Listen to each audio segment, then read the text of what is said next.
This episode of Dorking Out is brought to you by Captain Sham's Sailboat Rentals. Every boat has its own sail. And the number 20 million.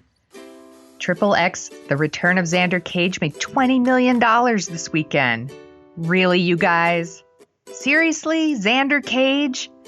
There were a lot of other movies you could have paid to see. Do you even realize what you've done? That means we're going to get another Xander Cage movie, damn you!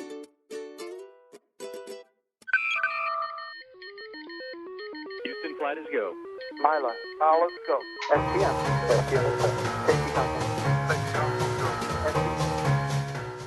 From Assignment X, Amalgamated Storytelling, and thesoniashow.com, it's The Dorking Out Show with Christopher Allen Smith and Sonia Mansfield. Welcome to episode 31 of Dorking Out, a podcast for people who like to dork out about stories and the stories in pop culture that we love. That means movies and TV, books and podcasts, and everywhere else you find stories that interest you, or us, because this is our podcast. This is the Series of Unfortunate Sherlock Movies edition. With me today is my co-host, professional writer, and author of The Sonia Show, forthcoming, patent pending, trademark approved, Sonia Mansfield. Hey there. Hello. With me today is my co-host, Emmy Award-winning filmmaker, and Jet Juergens in the Infinity Key author, Christopher Allen Smith. That's right, baby. In this week's episode, we review the new Netflix series, A Series of Unfortunate Events, based on the books by Lemony Snicket, also known as Daniel Handler.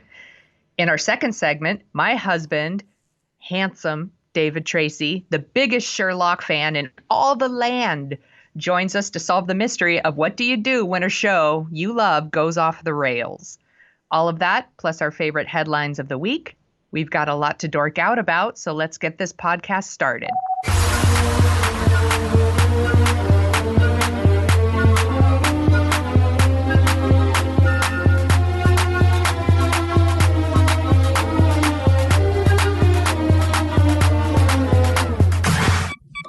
Topic 1. A series of unfortunate events. So January 13th saw the arrival of season 1 of Lemony Snicket's A Series of Unfortunate Events, based on a series of books by Daniel Handler. It's a black comedy about 3 orphan children who live through the title of the show.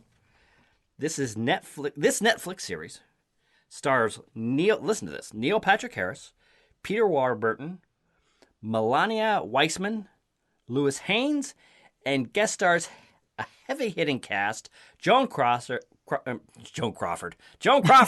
would be really impressive. Risen from the dead to star as Judge. What's her name? No, Joan Cusack, Aasif Mandvi, Catherine O'Hara, Don Johnson, and Alfre Woodard. Season 1, taken from Wikipedia right here. Season 1 consists of 8 episodes and adapts the first 4 books. Season 2, which has already been renewed, is going to adapt books 5 through 9. And then season 3 is going to adapt the last book in season 3. Now, according to our rules, we've given listeners a week to watch it, but never fear, we are not going to spoil anything meaningful. Sonia hasn't even seen them all yet. True story. It's almost like she doesn't want to do a podcast about pop culture. Anyway. That is unfair. It is unfair. Unfair, sad. It's unfair. You know what? I'm going to start saying that all the time. Actually, that is okay. Maybe we found our first thing we like in the orange who shall not be named. Is the ability in life to just go unfair, sad. Yeah, just unfair, sad. That's alternative facts. We're not going to go on a big soliloquy. This sucks. It'll be the new. This sucks. That's sad. Fake news. Unfair. Fake news. Sad. Fake news. Anyway, so you've had a week to watch it. We're not going to spoil it here, but we really wanted to talk about this show because I don't know about how you feel about this show, Sonia, but holy spokes, this is exactly the show that I needed right now.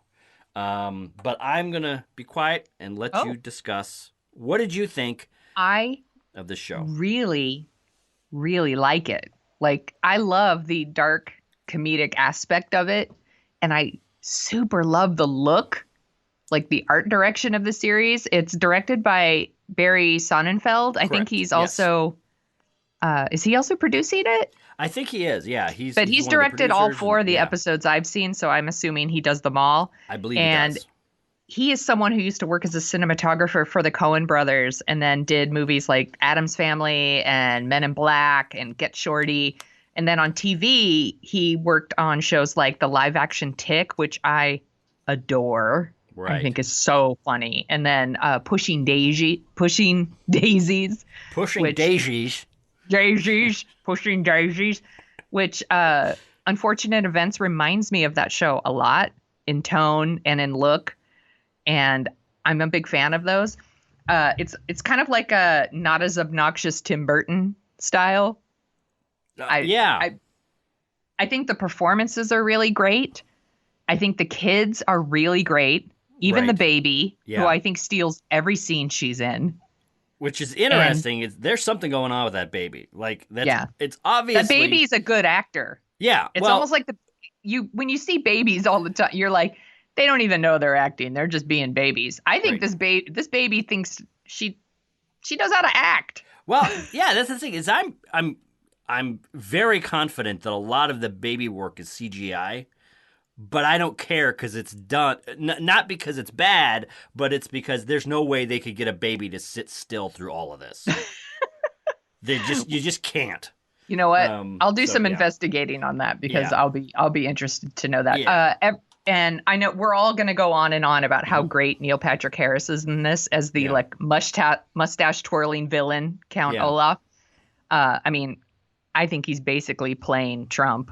You know, he's so clueless. Knock it off. He's so clueless about who he is. Yeah, that's right. He went back in time, had Daniel Handler No, write I'm just this saying series. like I'm not saying like that he consciously is like I'm playing Trump. I'm just saying it kind of reminds me of Trump a little bit. That's all. Okay. But I wanted to single out Patrick Warburton, Oh, yes. who plays Lemony Snicket. He is narrating the series, and I love how deadpan and serious he is.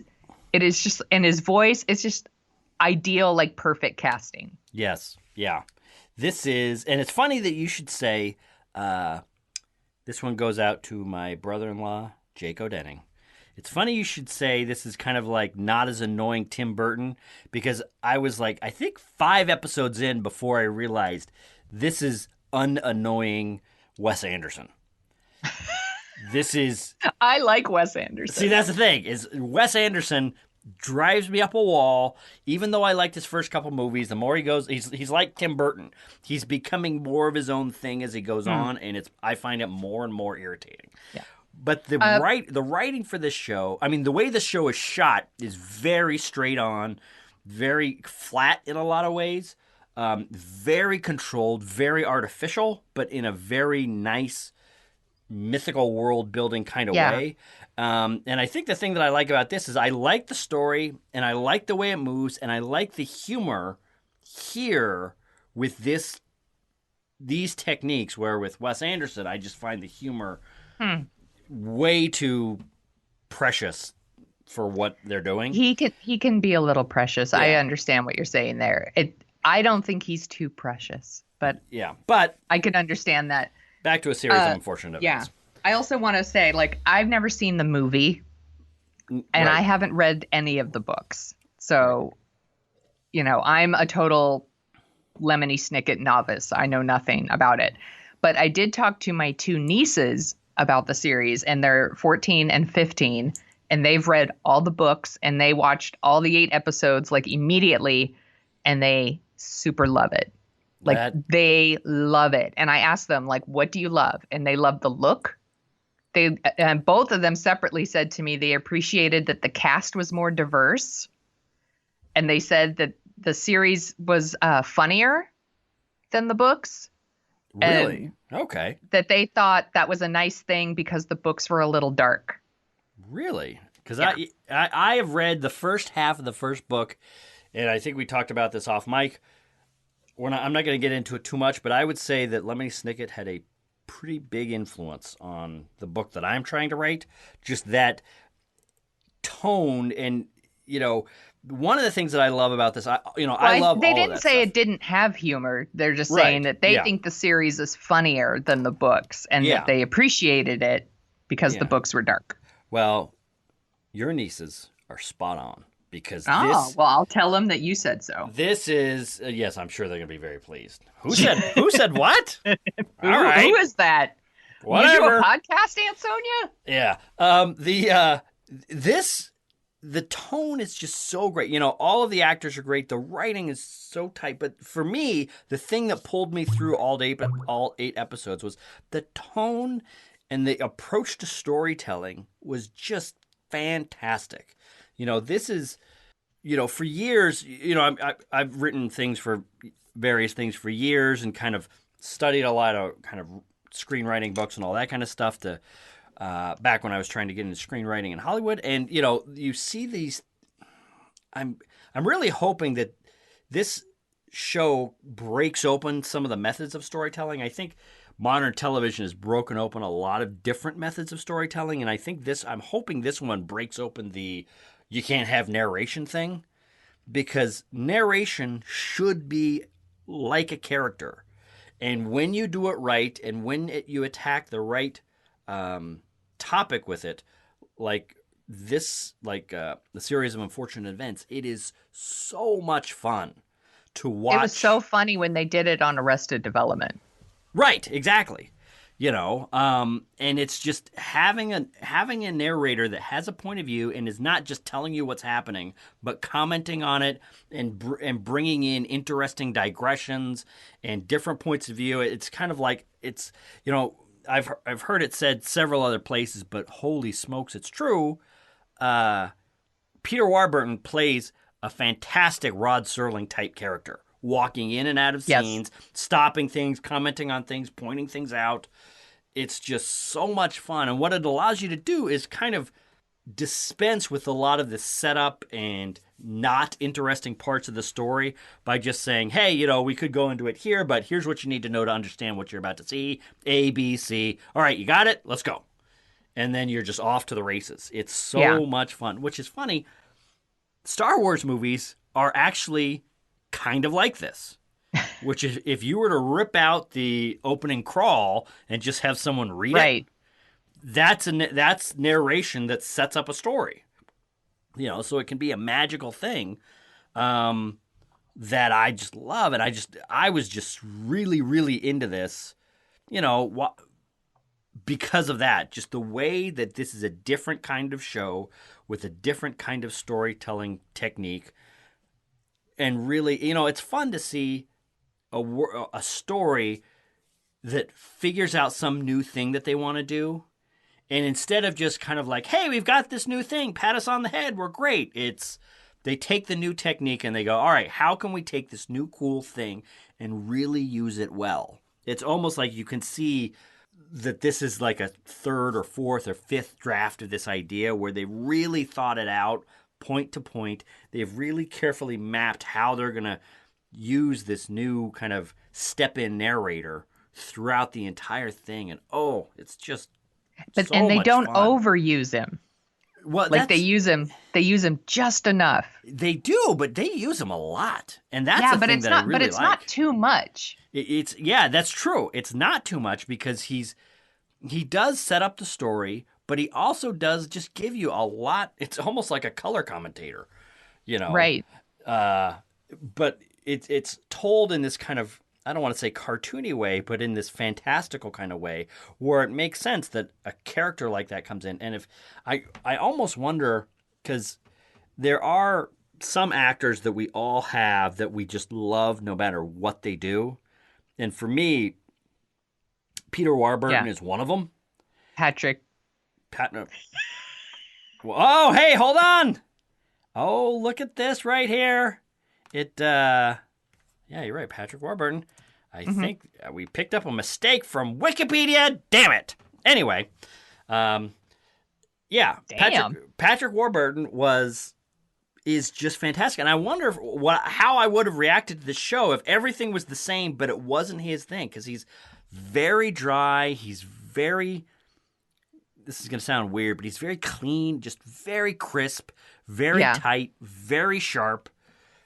But in other hands, it could have been so over the top and annoying and in your face and irritating, but it's just not. It's everything in this show is just so pitch perfect and so toned that it's just Did you see the movie? No, I did not. Okay. I heard it was meh, and that is also what I heard. And I think, and that's almost kind of what I'm wondering is if you had Jim Carrey in Patrick Warburton's place here, it would have been he would too over the top. Yeah, it's kind of like you need an actor that acts the text rather than wants to put on their own show. Mm-hmm. And that's the thing that I just love about this is everybody is constrained. I mean, we haven't really talked too much about Neil Patrick Harris's performance as Count Olaf, the kind of running villain through all these, but he's putting on all these disguises, all these garbs, all these This is really like an awesome role for him. It like really gives him something to do. You know, not just play Barney on, How I Met Your Mother. Like this really takes advantage of everything that he can do. Yes. It's such a great role for him, and it's so fun to watch. I mean, he's a really terrific bad guy. Yeah, this is really good, and it's just the humor is so arch and so it's just that's my recommendation. It's just that's what it is. Yeah. Do you have anything else that you would like to say about Lemony Snicket's A Series of Unfortunate Events? Now on Netflix, we're going to have a link in our show notes, so you can skip right on over to Netflix and start watching. Sonia Mansfield. I'm looking forward to watching the last 4. I really, really liked what I saw, and I'm really excited to watch the rest of them. Right. So I'm sorry I didn't get through them all before we sat down to talk about it, but I think it's better if we talk about it spoiler free anyway. Yeah, exactly. So there it is, a bright, shining ray of light at the beginning of this year, shown in almost all black and dark colors. Almost all at night, because it is a series of unfortunate events. But go have fun. It's fantastic. Want more dorking out? Well, there's a few simple things you can do. First, go to iTunes and give us your 5-star rating and review. This helps us find new listeners. Next, be a good friend and share like your mommy told you to. Simply go to dorkingoutshow.com and you'll find some links to our show, which you can post to your Facebook, Twitter, or wherever fine social media links are shared. It's an easy way to impress your friends and make your enemies green with envy. Which is really the point of social media anyway, isn't it? After all, listening to any of the Dorking Out shows means that you're a modern trendsetter. We know, because if audience research has shown anything, it's that the Dorking Out show audience is smarter, more attractive, and less susceptible to baseless flattery than any other audience in the podcasting world. That means that you're the best. It's right here, in the data, which is totally real and not made up in any way. So share our show. You can talk about it with your friends, and we can get new listeners, which means you get more shows. It's the circle of life modified to include podcasting. Point is, please rate us on iTunes and tell your friends. Now, back to the show. Topic 2. BBC's Sherlock finished its 4th season on PBS last week. Sherlock season are comprised of 3 90-minute movies based on the books by Sir Arthur Conan Doyle, and it stars Benedict Cumberbatch and Martin Freeman as Sherlock and Watson. This is a show that I used to really like, and it was a show that my husband really loved. He has been a huge Sherlock fan his entire life. He's seen Sherlock in all of its incarnations. He's read the books. He listened to the radio show. He watched the TV series, the movies starring Jeremy Brett and Basil Rathbone, and even the terrible movie with Robert Downey Jr. He played Sherlock-inspired board games and video games. He made a pilgrimage to Baker Street when he was in London. Holy smokes. He named our dog Toby after the dog in Sherlock Holmes. He was even on a Sherlock listserv, and he's owned 3 different annotated collections of the canon. That's right. He really, really loves Sherlock, which is why he is joining us tonight to talk about what it's like when a story you love goes off the rails. That's right. And now, dear listeners, here is my husband, David Tracy, who works for the Chaos Group, the leader in chaos, and creators of the Academy Award-winning, this is true, That's right. V-Ray rendering software used in pretty much every movie and TV show you love, including Game of Thrones, Doctor Strange, Walking Dead, Deadpool, and of course, SpongeBob SquarePants. That's right. You gotta mention the SpongeBob. David. Hi. It's so it sounds. I always thought I liked Sherlock, and then when you have the list like read back to you, like, oh, I guess I really do. I really do like the Holmes. You stuff. do. Sometimes he makes me wear the hat. Yeah. Oh, all right. Come on. It's elementary. It's elementary, Smith. Some of us have to eat food at some point. Yeah. So Jeremy Brett was Sherlock Holmes in the TV series, and then Basil Rathbone was Sherlock Holmes in a bunch of movies from the 40s. Right. And then Basil Rathbone also did a pretty crazy radio show. And it's a really hilarious radio show, too, because they don't care that it's supposed to be old London. It's like World War II's happening during the Sherlock Holmes movies, and the British are coming, and they're brave fighters to rescue people. It's pretty funny how anachronistic it is. So, David. Yeah. Why don't you tell us, you liked the first, 3 seasons of Sherlock. Yeah. Except for maybe The Abominable Bride. Yeah, what happened with this show? Because I loved it. This is one of my hallmarks for this is why they should reimagine things and reboot things from time to time, because you can do fantastic things. And I have heard nothing but awful things about this season. I think where it lost its way was that when Sherlock started, and I was even, if you're kind of a crazy purist like me, you're going to be the first one that's going to be, it's almost like the comic book guy that is really suspicious of how they're going to do a movie adaptation of something. Yeah. I don't like to stray too far from the stuff. And then I see the first season of Sherlock, and I think it's really smart how they updated it to modern times. Watson, instead of being a veteran from India, is now a veteran from the Middle East, from the recent, the Middle East conflicts. And they just did really kind of an interesting, nice, modern twist and take on one of the famous mysteries. And with a lot of name-dropping stuff for us little Sherlock people to go, ooh, that's exciting. But that's kind of it. But then as the show progressed, they really felt the need to lessen the tweak on the actual famous stories and instead create an entire new thing between Mycroft and Sherlock and Watson. And they just have gone on to complete a whole other story. And now the Sherlock Holmes stories are that's like the little background thing that isn't of interest anymore. Yeah, I've been saying they're spending way too much time on building a mythology of Sherlock and not enough time solving the cases, which is the part of the show I love the most.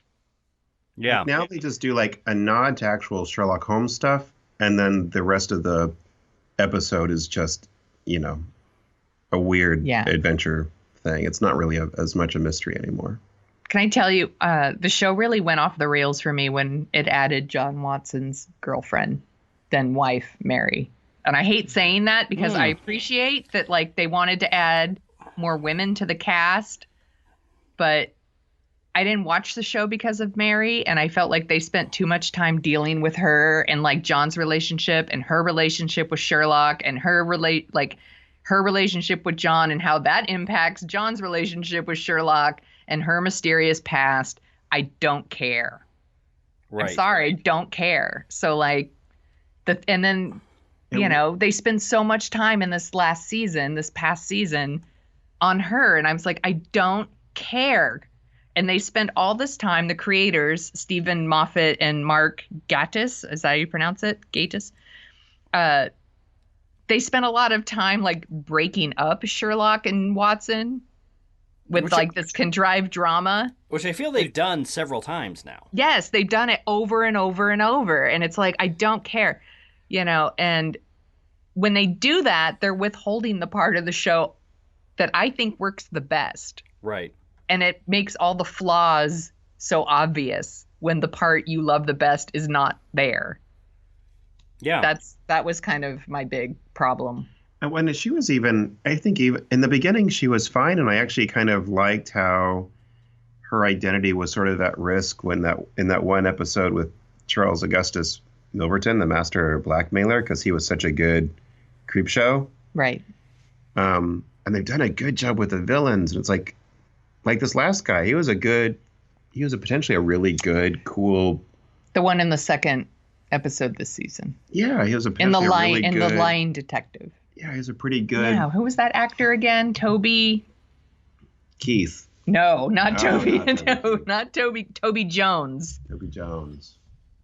Yeah, and I think one of the things that's frustrating for me, like in the last one, they make a lot of references to a really great Holmes story, the Musgrave Ritual. And the whole cool thing about the Musgrave Ritual is that this ritual ends up being this riddle. And over the course of the story, you get to see how they unravel this riddle to solve the thing. And then in this adaptation, it's just kind of this weird throwaway thing. You see him run around the gravestones, do it. It's like, ba, ba, ba, ba, ba. And then, like, so many stories have been based off of doing this riddle. And like we talked about earlier, the Chamber of Secrets of Harry Potter when they're doing the chess set. And then it's like the different trials of Hercules or whatever. Like, that's kind of the fun of the mystery, is you get to follow along with the riddle and see him be amazingly smart and solve it. Whereas in this, you just see some numbers flash on the screen and he does his thing. We have really no idea how he solved it. There's no clue. Right. It doesn't play a role. I hated the final episode. David called it Sherlock Saw. Oh, that's right. Well, talk to me about that because it's basically torture porn. It spent the whole time like forcing Sherlock, Watson, and Mycroft to make a series of like sadistic and like murderous choices. It was like, I hated it. Now, did any of that? Okay, actually, let me step back here. All right, we are going to step into spoilers for this episode or for the rest of this segment. So just be warned. 3, 2, 1. So, how much of that was based?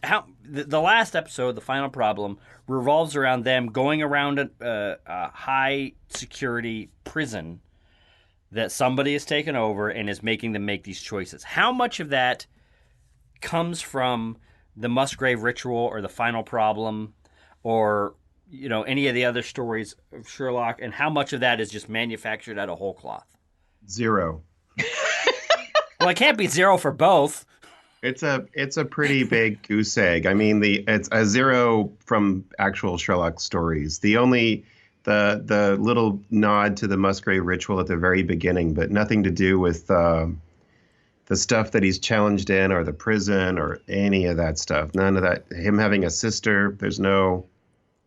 People have asked and wondered if he actually had other siblings, but there's never been a sister character. So that is. Because I think that's what they did. At the end of The Lying Detective, they reveal that John's psychiatrist is Sherlock's and Mycroft's creepier, more psychotic, more freaked out sister. Smarter sister is what I should say. And that she's been setting up this elaborate plan to get them to come to this island and go through this Saw-like trial. Right. Is that right? Yeah. David had a lot of issues with, we talked about this today, about the relationship between Sherlock and Mycroft, and how in the books Mycroft is like super, super, super smart, like way smarter. Yeah. And that this would have never happened with Mycroft. Like he would have solved all of this within he like would have minutes. he would have seen all of this coming. And the cool thing about Mycroft was you introduced these stories. You have this Sherlock Holmes, which is crazy. And then as the stories progress, because they're in magazines. And then when it's revealed that, by the way, he has a smarter brother, that was like kind of this crazy, like, what? Someone smarter? He's so smart. He just sits in his gentleman's club all day and just can solve things without moving. In fact, he doesn't even like to leave his chair. He doesn't like to leave his club. So he can just do it from wherever. So he would never. So if they're going to go to this high security whatever and he sets it up, right. He would have known that this was going to happen. He would have known exactly what Moriarty would have discussed with her if leaving them alone. He would have been able to figure it out. Right. So it's just kind of a weird. Mycroft does not act like the smarter brother at all in this series. Right. Anymore, which is weird to me because that's what makes him interesting. Right. And I thought this episode ended on like the most tone deaf note with like Sherlock and his evil sister playing the violin together with his parents like looking on like it's some weird school recital. And it totally disregards that she cold-bloodedly like murdered several people earlier in the episode, including a young boy. And we're supposed to be like, oh, poor Sherlock's sister. She's just crazy. She looks like she's out of the ring. She does look like she's out of the ring. She does. That's true. Well, now that we're talking about said this, that she was like an X-Men fortress. It's like where you store Magneto. Like she's like an X-Men. Yes. Villain. In fact, they He's a ripped off one of my favorite pieces of character setup in any movie anywhere, which is when Clarice Starling in Silence of the Lambs is going in to meet Dr. Lecter for the first time. They go through this elaborate explaining session. Don't do this, don't do that. He's dangerous because of this. He's dangerous because of that. Walk down here. Don't touch this. Stay away from the glass. All of this stuff to set up. This guy is so crazy. You can't even touch glass he's standing behind. And then this one, they basically, when Sherlock and Dr. Watson go in, they basically say, oh, yeah, and all the normal Hannibal Lecter stuff, stay away from the glass. All right, there you go. Like, you've seen Silence of the Lambs, that's right? It's that's like right. that. Well, now, okay, so I got a question, and one of the, I think this might be a symptom of television series that we maybe have gotten used to not seeing a little bit, which is as they go on, they have more episodes that they need to make than they have story to actually tell, and they start kind of running out of gas and spinning themselves in circles. Because this now that we're talking about this, season 4 seems to have a lot of the earmarks of late stage television shows where they're not as fun. They get kind of desperate. They get kind of weird. And I've heard that, one of the criticisms of Stephen Moffat, the man responsible for relaunching this modern version, is he'll start writing stuff, or he'll start kind of throwing out mysteries and throwing out intrigue without an idea of how it all wraps up. And then he kind of just undoes it at the beginning of the next episode. The chief example, I think, here is in The Lying Detective, John's been going to a psychiatrist for the whole time, and then at the end, to get over the death of his wife and all that. And then at the end, it's revealed his psychiatrist is Sherlock Holmes' sister, who shoots him in the face. Seemingly shoots him right in the face. The next episode begins, no explanation, no talk, whatever. They're going somewhere, and in a throwaway line, they said, oh, yeah, she shot him in the face, and he... and it was a tranquilizer. And it was a tranquilizer. Now, my question to you is, they spend the entire third episode, what might be the last episode of the entire Sherlock run, for all we know. Apparently, the creators want to do another season, but then trying to get Benedict Cumberbatch and Martin Freeman is tough. They're demand. Exactly. They've got Marvel movies to make. Yeah, here's the thing. The last episode of season 3 aired February and January of 2014. Here we are 3 years later. So yeah, they might make more, and we'll see you in 2020. Anyway, but what I was going to ask is, at the beginning of the last episode, she's locked away in this secret prison that Holmes doesn't even know exists. How did she get out? Did they ever explain how she was out with the psychiatrist's office in London? Well, they explain that like she basically used her mind control she's taken over the whole place. Well, no, that's what I mean. She's taken over the whole place. But how did she actually get off the island? How did she get off the island? And then if she's taken over the whole place because her mind control, persuadability, whatever, fine. She gets out. Why does she go back? Yeah, no, they never explain. No. Like, why is she in the prison in the entire third? I mean, I guess maybe that's what it is. She's in the prison, so Holmes can come to her and she can do this elaborate plot. But I guess man, that's just, ugh.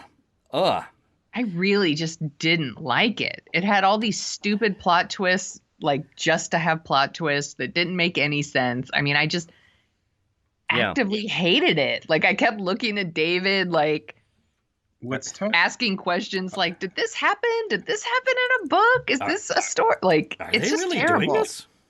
What's crazy to me is that in terms of source material, there's like 56 Right. short stories of Sherlock They were Holmes never going to run out. and 4 novels. So there is plenty of stuff that they could have They weren't going to run out gone anytime to soon. and made it, and did not have to do this. It's Holmes. You don't have to do a huge overarching crazy We don't need a mythology. storyline stuff. He can just have an episode be a case and have it be a cool case. Well, that's what they used to do, and that's why we liked it so much. And isn't actually, even though we say it doesn't need to have an overarching mythology, correct me if I'm wrong, the original stories did have an overarching mythology, where Moriarty would come in and come out and be, pop up and pop down and come back from the dead, and he was the series villain of Sherlock Holmes, wasn't he? No. Oh, really?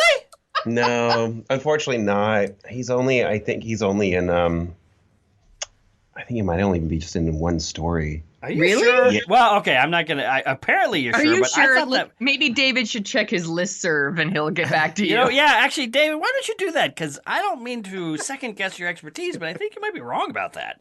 He really doesn't.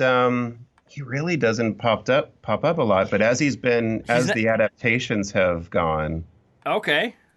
he's become because the he was Napoleon of crime. He's because been like he was the such ultimate supervillain. because he was probably such a good story that they refer back to him in all the different incarnations. Yeah, yeah. he kills. They put him in a lot more in the adaptations than he is in the actual stories. It's his number 2 that pops up after the Reichenbach Falls when Moriarty and Holmes die. Mm-hmm. And by the way, when they die, Conan Doyle really wanted them dead. He was tired of doing the stories. And he wanted to write other stuff. He wanted to write a different type of, he wanted to Well, break. too bad. It wasn't going to have it. Like, it was just, they're so popular.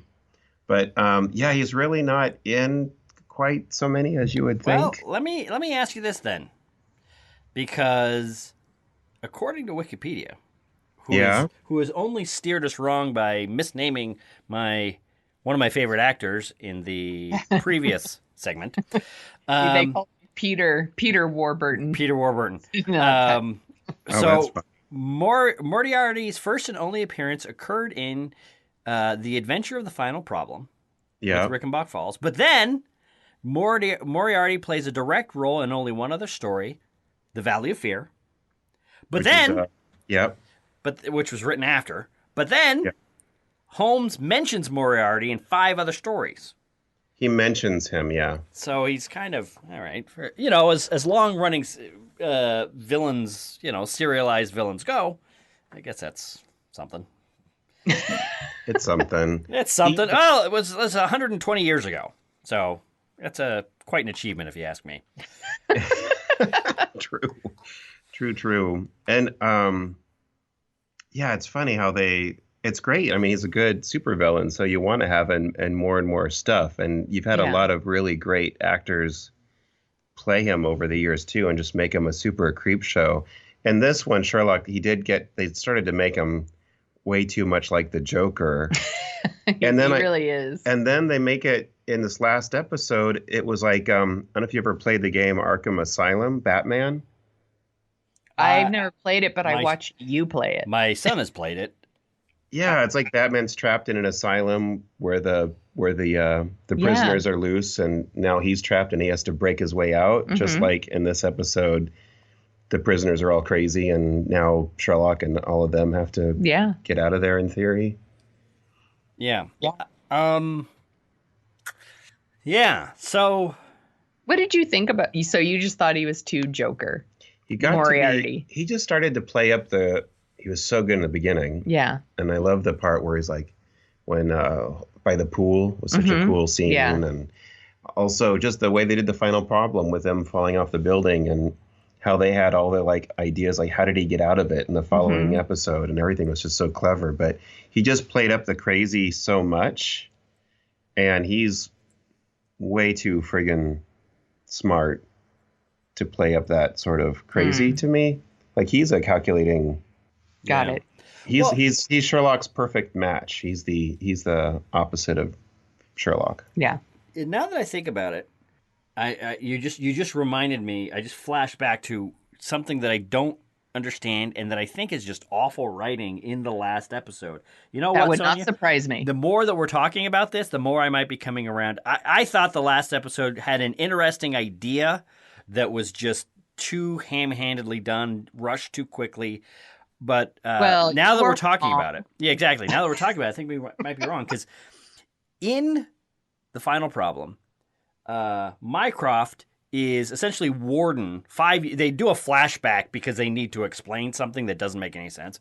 They say 5 years ago, Mycroft is the warden of this super prison where his super psychotic, super smart sister is locked up. To make her happy, he gets Moriarty to come and talk to her for 5 minutes unrecorded. Is that right? Yep. And in that moment, I think she lets Moriarty know about Sherlock, and he starts his fascination with Sherlock. Yes. And they hatch some plan that 5 years later, even though he's been dead for 2 years or whatever, they still have enough video of him saying certain things so she can do this crazy thing. Tick, tick, tick, tock, tick, tock, tick, tock, tick, yeah, tock. and Mycroft just let this happen? He just decided, I'm going to be nice to my sister, and I'm just going to let this happen? This is what that David was talking about today, David. What's the story with this? I don't know. Mycroft would have been able to figure out what was even being discussed and observed. He wouldn't even have to really be there to figure. David said to me earlier, without even recording it, Mycroft would know what they talked about. Yeah, because he was so smart. So, but it does. But that's the book's Mycroft. The Mycroft in the series, is smart, but still strangely a buffoon. Well, and also, she's so smart. She wouldn't just be caught in the fetal position in her room. Right. The family state. Yeah. Either I wouldn't feel if she's so super duper. And there's just so disappointing. And if this is the last one, it really ends on like this bummer note with like a montage. With a stupid montage. It's like, look, everybody's fine. Like they're playing with John's baby, and yay. Well, you know what? I think you're going to hate this even more, because you know what that final montage reminded me of? What? The last 5 minutes of Batman and Robin.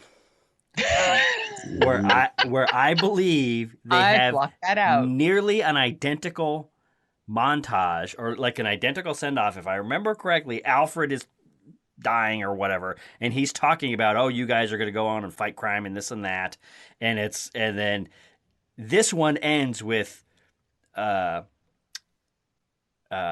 Sherlock and Dr. Watson running at the camera. They're out having this adventure.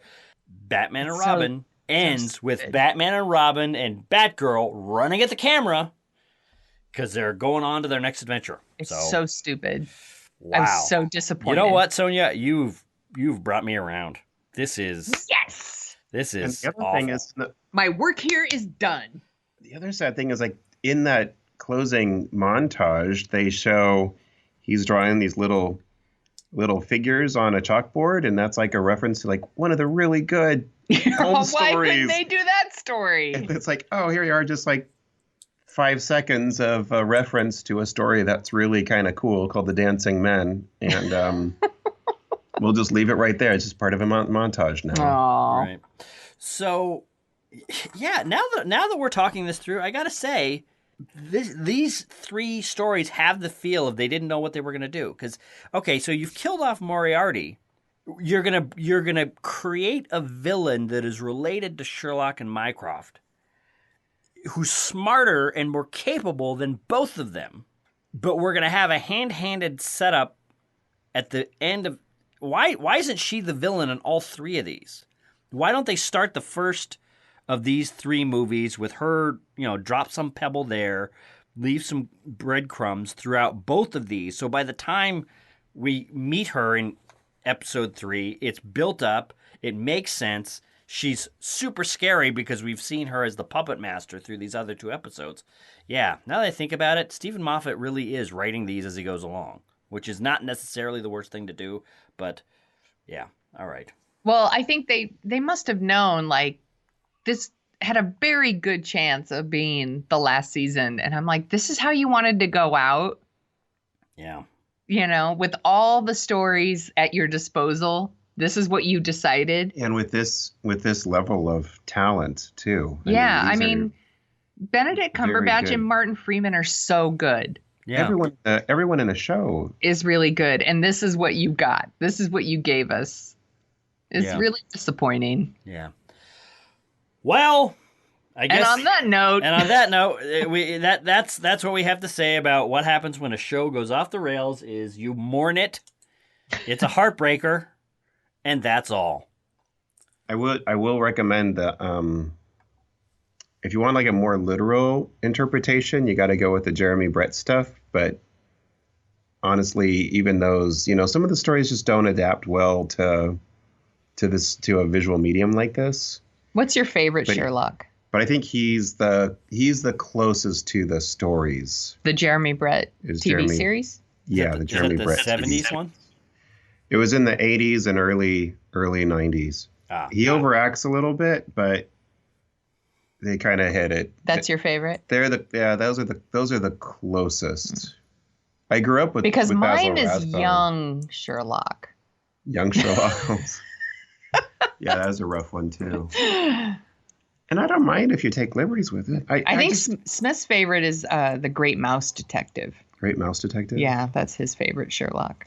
You have some crazy people that have played Sherlock Holmes. Ian McKellen, Peter Cushing, Christopher Lee. No kidding. I gotta go back and look at some of these. You got some good actors playing the role. It's one of the big ones to get. So it's sad when they take it and started so well. Yeah. Yeah. And then it kind of turns into something else. Yeah. All right.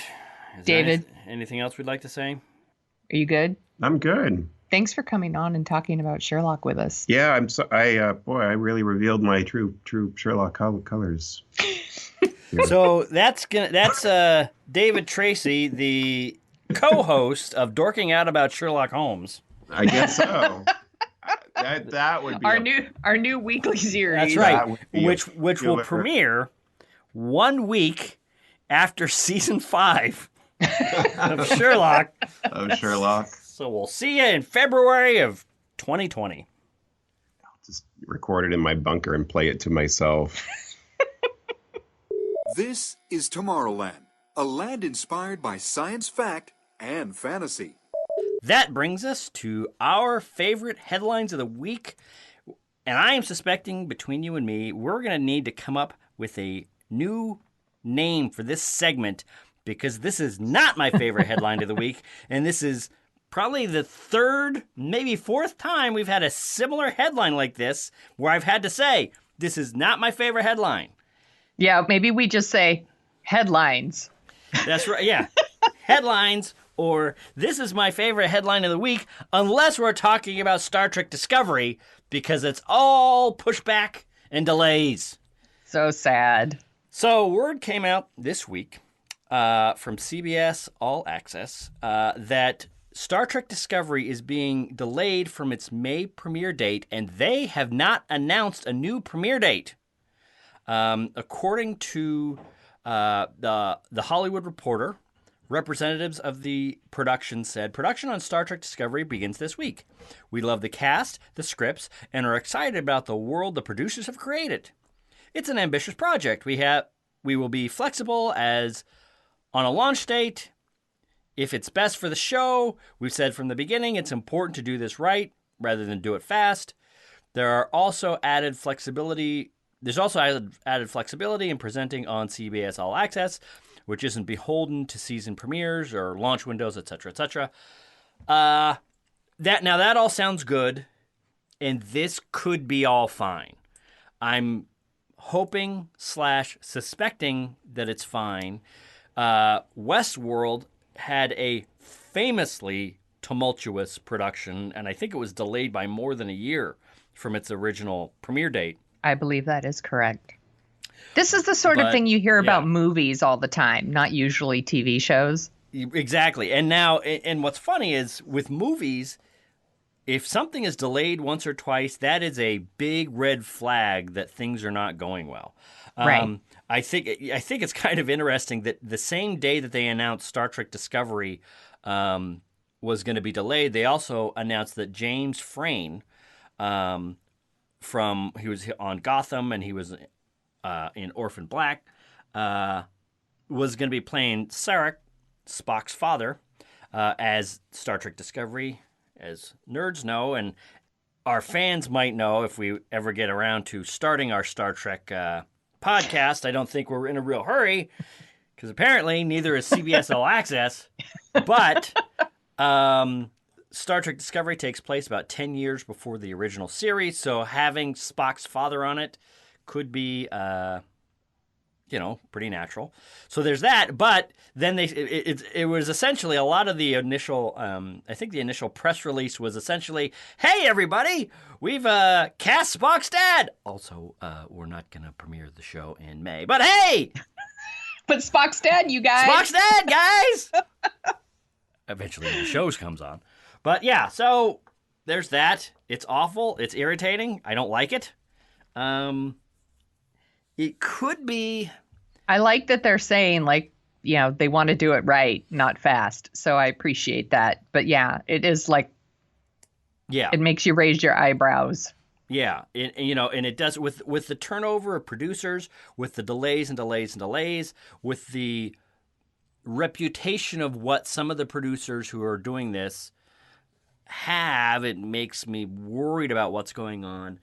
But, and I'm seeing a lot of consternation on Star Trek message boards and subreddits across the internet, which is, Well, that's your problem. You need to yes, not exactly. go to Star Trek message boards. And a lot of it is, oh, why can't CBS get their what together? They don't know what they're doing. It's obvious they're bumbling, blah, blah, blah, blah, blah.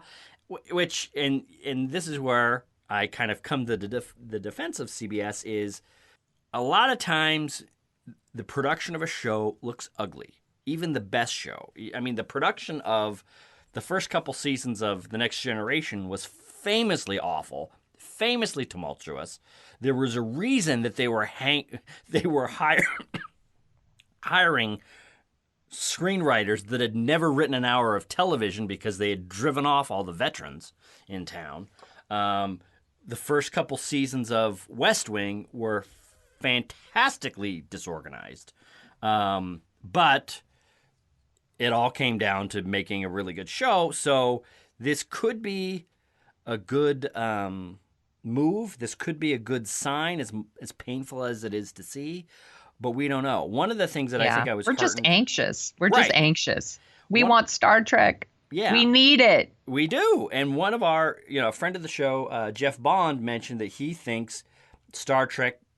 Star Trek was one of the top shows when it was on, the bleeding edge of television shows when it was on in the 60s, and he was saying it's got to play with the big boys. It's got to be able to stand tall against Game of Thrones, Breaking Bad, Westworld, the big shows of today, Walking Dead.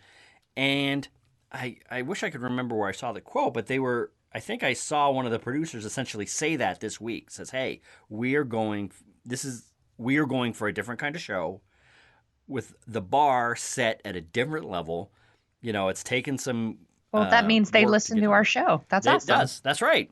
So hopefully everything is cool, but I don't like this headline. This is not my favorite headline. I protest. Mine is my favorite headline. Now yours blew my mind. Okay, so this one comes with a really big spoiler attached to it, you guys. So if you don't want to know the end of M. Night Shyamalan's new movie Split, you should split. You should not listen to the rest of.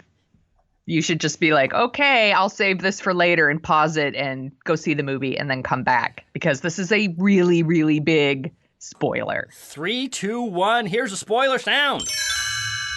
All right, Sonia Mansfield. Okay, so M. Night Shyamalan's Split. It turns out it's a surprise sequel to Unbreakable. Holy This made me crap. so excited. I think Unbreakable is a really, I think now it is more appreciated, but at the time it was like this really underappreciated gem of a movie. Like, before we started getting superhero movies like every week, we got this movie Unbreakable after The Sixth Sense. Right. That was kind of like a real life superhero movie. And it's a really good movie, but I think people expected something like The Sixth Sense, and so they were disappointed. And over the years, it's built up this audience.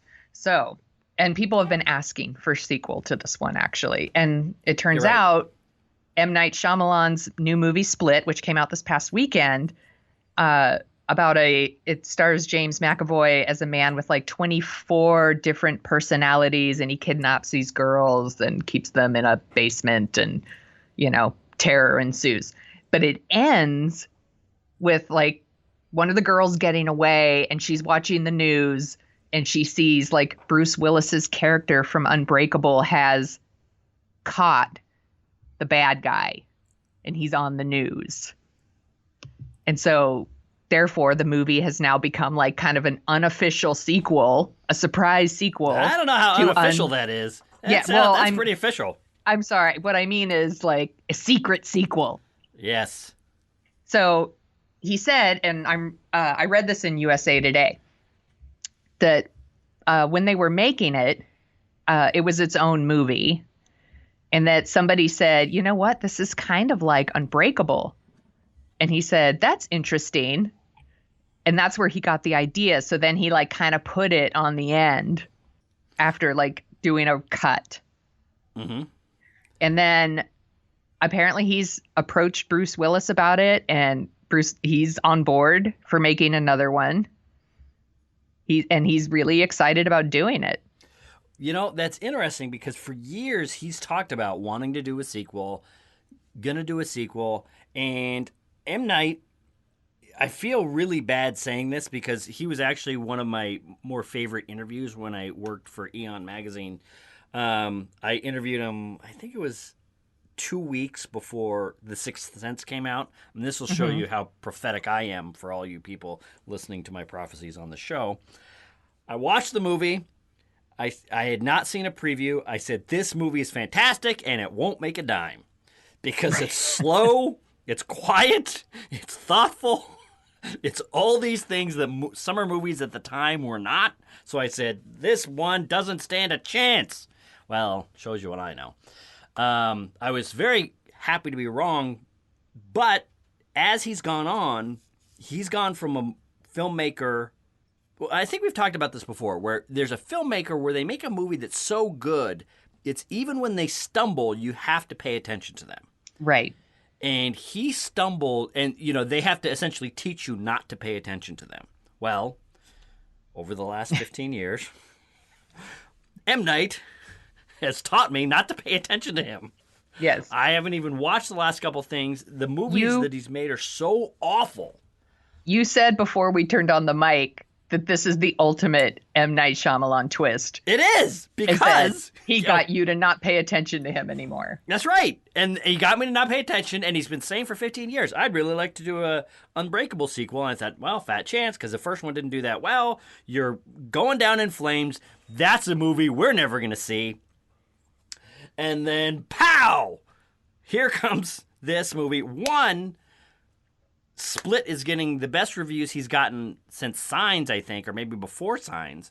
Two, it looks, people are genuinely enjoying it. Three, hey, here's the thing that's going to rejuvenate talk and want for a sequel. For Unbreakable, M. Night's back. He's making good movies, and he's going to apparently take a shot at making the movie he's want to make for 15 years. And he says it's something he's been wanting to do. And they in this interview, they asked him if he will keep the next chapter a surprise. And he said, no one's going to trust me about anything anymore. But I think we'll be open about this one. I want everyone to know that this is the end, the conclusion. All right. That would be fantastic. That would be, man, I don't know. It's shocking. It's shocking. And by the way, I read this because I even read this story and it says like this is a big spoiler. And I was like, I am never going to see Split. Yeah. Like this movie's not going to do anything for me. And when I read it, I was like, damn it. I should have saw Split before I read this. I should have. In fact, I talked my wife out of seeing Split yesterday. Yeah. I said, because we were going to the movies to see The Founder with Michael Keaton, which is great and heartbreaking. It's great. But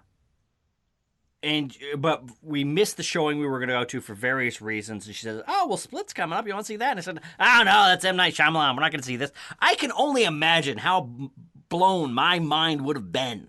I'm so sorry I ruined it for you. Oh, well, it's not your fault. It's just I asked you, though. Smokes. You I did. Asked. You did. And here's the other thing is I am anti spoiler. So even if I'm probably not going to see a movie, if somebody says, hey, you want to have it spoiled? I go, no. But M. Night has driven me off so much that when you said, hey, you want to know the spoiler for this? Sure, fine, tell me. Somebody asks you a question 100 times. The 100th time you go, fine, all right, yes. Well, the truth is I was never going to see Split. That's so right. The spoiler actually works in a way that it makes me more interested in the movie. Yeah. So. Yeah. But unfortunately, it does tell you the end of the movie. So it also, not only is it like, hey, surprise, Unbreakable's back, but hey, surprise, you know the end of the movie, so the movie is kind of ruined. So, like, now I also don't want to see Split still in a weird way. So, weird. Yeah. Now, last bit of business on our show today. Tomorrow, Tuesday the 24th, the Oscars are coming out. The Oscar nominations are coming out. Yes. So we're warning you right now. You are going to have a Dorking Out special bulletin Tuesday, I'm hoping by noon. So within hours of the show, of the nominations being announced, Sonia and I will be on this mic, having recorded an episode, and kicking it out to you so you can have it West Coast time, hopefully by lunch. East Coast time, hopefully when you're driving home from your first day of work in the second day of work in certain administration, and if you've got to get your mind off everything that is happening in the world, we are providing some kind of Oscar coverage. So there's that. There's that.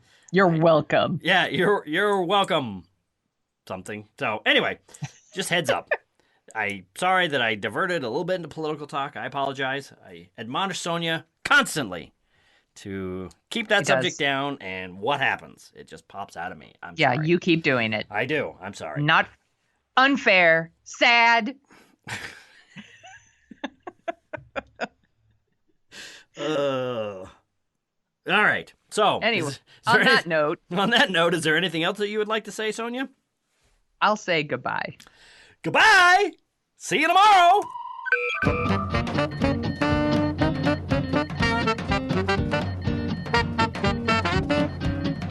The Dorking Out Show is on Twitter at Dorking Out Show, where you can find Chris at Jet Jurgens and Sonia at The Sonia Show.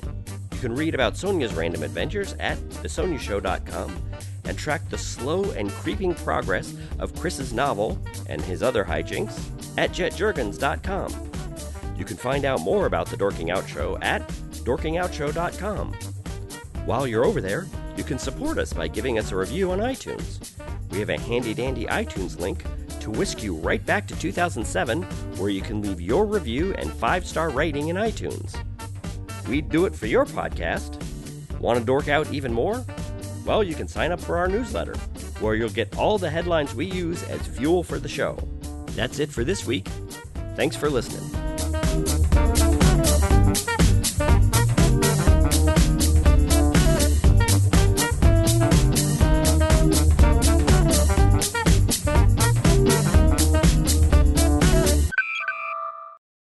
This has been a production of RocketSpots.tv.